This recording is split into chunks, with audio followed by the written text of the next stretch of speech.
Nigéria condena 44 pessoas a trabalhos forçados por financiar militares do Boko Haram. Epá, é complicado, né? Mas vamos lá.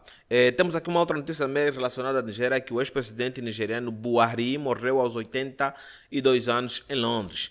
Parece que é um padrão, né? Uma boa parte dos presidentes ou dos ex-presidentes dos países africanos acabam sempre morrendo lá na Europa. Se não for na Europa, é nos Estados Unidos da América ou na China. Bem, pessoal, bem-vindos para mais um vídeo. Eu sou o Fosso Dalino. Para quem não me conhece, inscreva no canal, ative as notificações para compartilhar vídeos com vocês interessadas. Você me acompanha aqui a partir do canal 41. Mohamed Buhari morreu no domingo em Londres, onde estava recebendo tratamento médico. Ele assumiu o poder no país mais populoso na África em 1983, após um golpe militar, comandando um regime autoritário até que seus colegas soldados o depuseram menos de 12 meses depois, quando foi eleito em 2015. Em sua quarta tentativa, tornou-se o primeiro candidato da oposição a vencer uma eleição presidencial no país. Buhari chegou ao poder naquela eleição em uma onda de boa vontade, após prometer livrar a Nigéria da corrupção crônica e de uma crise de segurança mortal.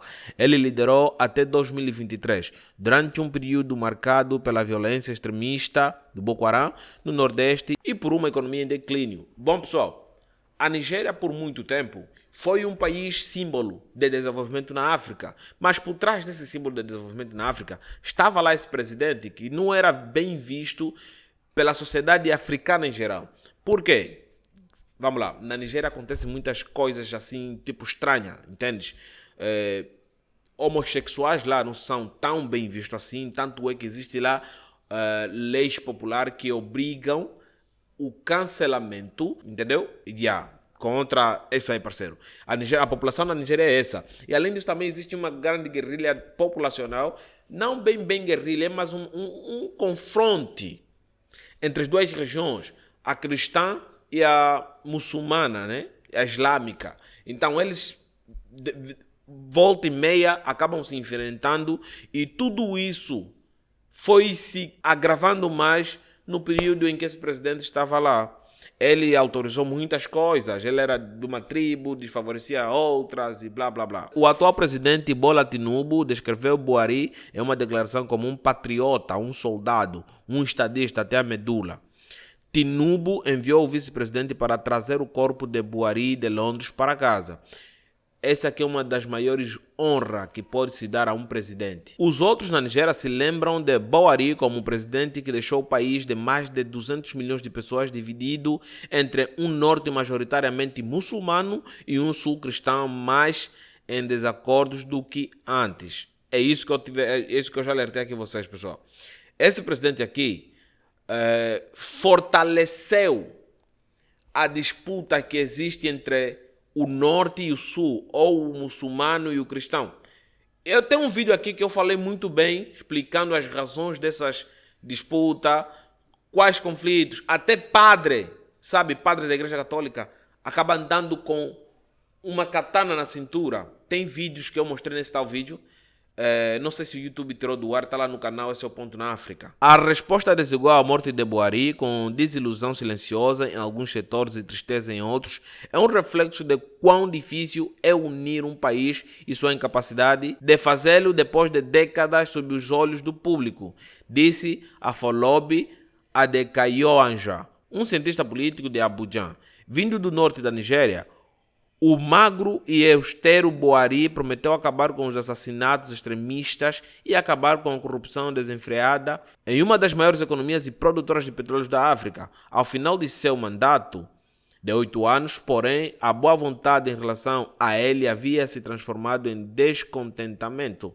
A insegurança só aumentava e a corrupção se alavancava. Existe um monte de porrada de coisas que esse presidente fez, coisas horríveis, mas também ele fez muitas coisas boas, como por exemplo, trazendo aí a imagem de desenvolvimento que a Nigéria tem hoje em dia, entendeu? Então, poxa, é muito triste perder um estadista, é muito triste ainda perder alguém que foi uma figura emblemática, que já trouxe esperança para muita gente. São 8 anos de governança, então não foi pouca coisa. E é isso aí, parceiro. Paz a sua alma. Bom, vamos lá falar aqui sobre o caso que não é que está a abalar a sociedade africana, é que para países que não são islâmica, não tem esse problema. A região do Sahel basicamente é o degradê numa num vocabulário mais simples, o Sahel é um degradê que separa o deserto do Saara, que é a região norte que engloba aí muitos países, e a região sul, que é a África subsaariana, que é uma região tropicalíssima.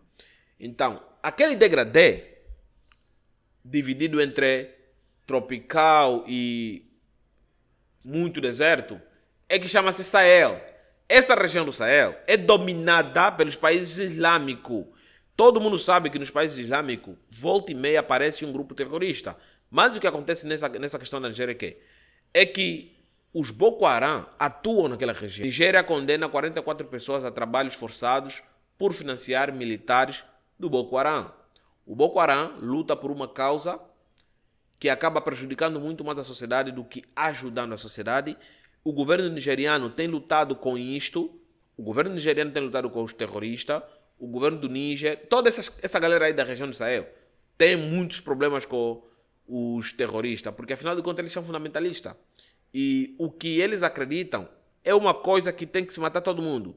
Devemos lutar por aquilo e Y, mas devemos mandar. Eles querem ser governo. Então, é uma coisa muito maravilhosa. Mas agora, o que é que está por trás dessa condenação de trabalho forçado? Será que foi uma condenação justa? Mano, você que financia o terrorismo não és bem visto em nenhum tipo de sociedade, a não ser aquela sociedade que já pratica este tipo de serviço. Entendes? Isso não é Líbano, entendeu? Isso é Nigéria. São praticamente, as autoridades lá são praticamente radicais, são tão fortes que, mano, eles pouco se fodem com os direitos humanos. Só para vocês terem ideia. Tão pouco se cagando com os direitos humanos. Não se interessam. Vou ler aqui a matéria para vocês entenderem. 44 pessoas na Nigéria foram condenadas a até 30 anos de prisão por financiar o grupo militar jihadista Boko Haram.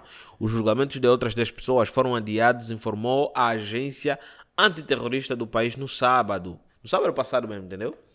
Os réus compareceram perante 4 tribunais especialmente constituídos, instalados em uma base militar na cidade de Kajin, no estado central do Níger.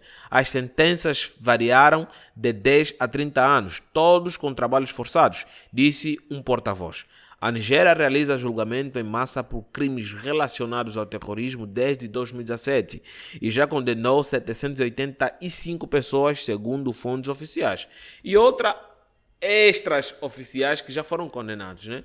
A campanha de violência do Boko Haram começou no nordeste da Nigéria em 2002 e desde então se espalhou para países vizinhos como Camarões, Chad e Níger, mandando dezenas de milhares e deslocando milhões. O grupo Wahhabita de orientação estrita se opõe à ocidentalização da Nigéria, a qual atribuiu a corrupção do país. Suas táticas incluem atentados suicidas e ataques armados, incluindo um ataque ao prédio da ONU, em Abuja. Em 2014, o Boko Haram sequestrou 276 estudantes em Chibok e incendiou uma faculdade governamental, matando dezenas de estudantes que ficaram presos lá dentro. Ou seja, eles lutam contra a corrupção, segundo o ponto de vista deles, que quem traz a corrupção é o Ocidente. Em contrapartida, vamos cancelar alguns civis para vocês nos ouvirem. A lógica deles é isso. Então, todo indivíduo que é descoberto que financia ou apoia esse grupo veementemente é levado aos tribunais e condenado à prisão perpétua. E muitos deles acabam não cumprindo essa prisão, né? Porque lá dentro existe, entre os que estão lá dentro, já que aquilo é uma política sem lei, basicamente é uma política sem lei, você que me entende, eles fuzilam todo mundo, entendeu, rapaz? É isso que acontece. Nem mais, nem menos. Na África está acontecendo isso. Então é isso aí, pessoal. Passei aqui para vos atualizar sobre algumas informações envolvendo a Nigéria. Vamos trazer aqui um vídeo mostrando mais ainda a fundo, comentando mais ainda a fundo sobre essa questão toda da Nigéria, do desenvolvimento. Então você se inscreva no canal, ative a notificação, não esqueça de partilhar os vídeos com vocês interessadas. Eu sou o Nuno Dalino, nos vemos na próxima. Tchau.